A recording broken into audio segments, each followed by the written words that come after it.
এটা কোনো নতুন ঘটনা নয়, যেখানে হচ্ছে কিছু ভয় দেখানোর চেষ্টা হচ্ছে। আমার মনে হয় না বিজেপির কর্মীরা ভয় পাবেন।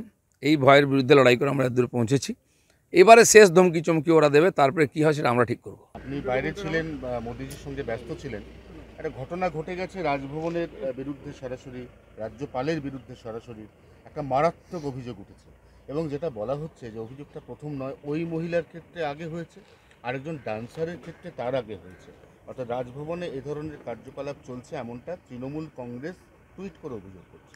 তৃণমূল কংগ্রেস যে সমস্ত ব্যাকগ্রাউন্ড তৈরি করেছে, তারাই লোকজন পাঠিয়েছে, সবাই জানে, আমরাও জানতাম। এই লোকেরা গেছে ওই জন্য, এদের অ্যাটিচিউড এরকম, পুরো স্ক্রিপ্ট তৈরি করা ছিল। আর তৃণমূলই চেঁচাচ্ছে, আবার কারো টেনশন নেই, কারণ সবাই জানে এর ভিতরে কী আছে।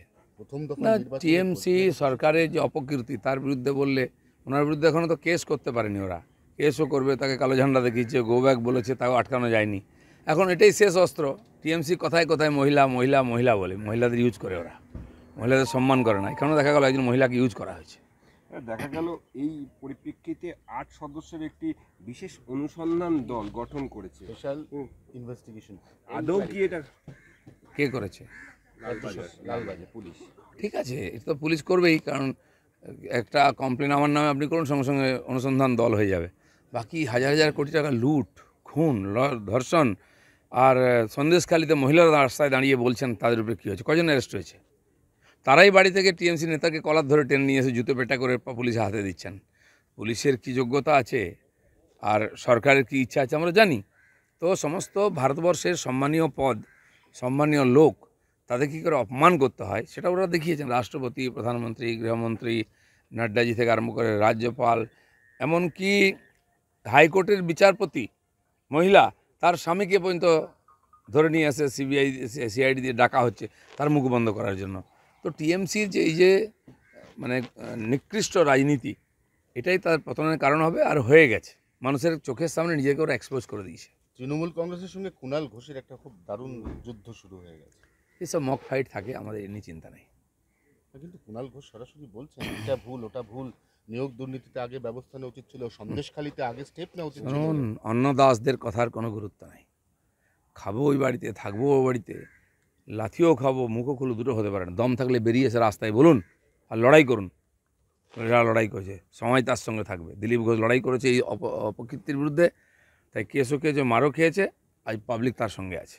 জেল থেকে কোর্টে যাওয়ার পথে কালকে পার্থ চট্টোপাধ্যায় হঠাৎ করে কুণাল ঘোষের বিরুদ্ধে এক গাদা ক্ষোভ উগড়ে দিয়েছে। তো ওদের পুরনো ঝগড়া, তো ওটা বাড়ির ঝগড়া, বাড়ির স্বামী স্ত্রীর ঝগড়া রাস্তায় নিয়ে যাওয়াটা কোনো ভদ্রলোক করে? আজকে তাই করছে ওরা। মুর্শিদাবাদে ভোট আসছে 7 তারিখ।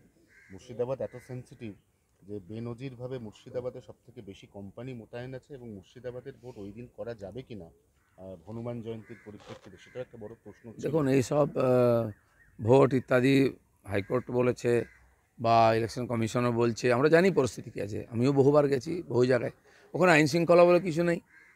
যেমন সবসময় চেষ্টা হয় পশ্চিমবঙ্গটাকে ভারত থেকে আলাদা করার, ঠিক আছে, মুর্শিদাবাদকে পশ্চিমবঙ্গ থেকে আলাদা করার চেষ্টা হয়, চেষ্টা হচ্ছেও। সমস্ত criminal, anti social, anti national activity ওখানে চলছে। মমতা ব্যানার্জির আশীর্বাদে চলছে। টিএমসি চায় ভোটটা দিয়ে দিক আমাদের, বাকি বাংলাদেশ যাক, যেখানে যাক, কী যায় আসে। এটা কোনো নতুন ঘটনা নয়, যেখানে হচ্ছে কিছু ভয় দেখানোর চেষ্টা হচ্ছে। আমার মনে হয় না বিজেপির কর্মীরা ভয় পাবেন। এই ভয়ের বিরুদ্ধে লড়াই করে আমরা দূর পৌঁছেছি। এবারে শেষ ধমকি চমকি ওরা দেবে, তারপরে কী হয় সেটা আমরা ঠিক করব। অনেককেই সরাতে হবে। খোলাখুলি টিএমসির ক্যাডারের মতো কাজ করছে। আমার ওখানে এক দুজন ওসি আছে, তাদেরকে আমি জানি। আমি চাই না এইসব মারপেচের মধ্যে পড়তে। তারা অ্যাডমিনিস্ট্রেশন দেখছে, দেখুক, কারণ কি তাদেরকেও আরও চাকরি করতে হবে বেশ কিছু বছর। এরকম চিরদিন চলবে না, দিদির আঁচলের তলায় বসে রাজনীতি করবেন আর প্রশাসন চালাবেন। তারপরে তো রৌদ্রের মধ্যে আসতে হবে, তো খোলা মাঠে, তখন হিসাব আমরাও বুঝে নেবো কে কত। আর সব রেকর্ড করা আছে, যেমন ওদের নেতারা চমকাছে তাদেরও, আর যে তাঁবেদারি পুলিশের অফিসাররা করছে তাদেরও রেকর্ড আমাদের কাছে আছে। লক্ষ্মী ভাণ্ডার সরকারের মেরুদণ্ড, সরকার দাঁড়িয়ে আছে লক্ষ্মী ভাণ্ডারের ওপর। মমতা বন্দ্যোপাধ্যায় জিতলে গোটা ভারতবর্ষে লক্ষ্মী ভাণ্ডার চালু করবে। শিক্ষামন্ত্রী বাচ্চ বসু মন্তব্য নিয়ে বিতর্ক ছড়াচ্ছে। জয় বাংলা স্লোগান দিয়ে দেশের প্রধানমন্ত্রী হবেন, দেশের লোক স্বীকার করবে? পশ্চিমবঙ্গের লোকই স্বীকার করছে না। কি কী বলে, শত্রুঘ্ন সিনহাও কি জয় বাংলা বলছেন? ইউসুফ পাঠান, কীর্তি আজাদ, এরাও কি জয় বাংলা বলছেন কি স্লোগান? জিজ্ঞেস করুন তো। আর ওরা কি বলছেন সন্দেশখালী মহিলাদের সম্বন্ধে? এই যে তারা ফরেনার এসছেন, পরদেশি, তাদের মতামত জিজ্ঞেস করুন একবার, যে আপনি কী বলেন, জানেন এরকম ঘটনা ঘটেছে, মহিলারা কী বলছেন? তো এইসব ড্রামাবাজি এই সার্কাস পার্টিকে আমরা তুলে দেবো ইলেকশনের পরে।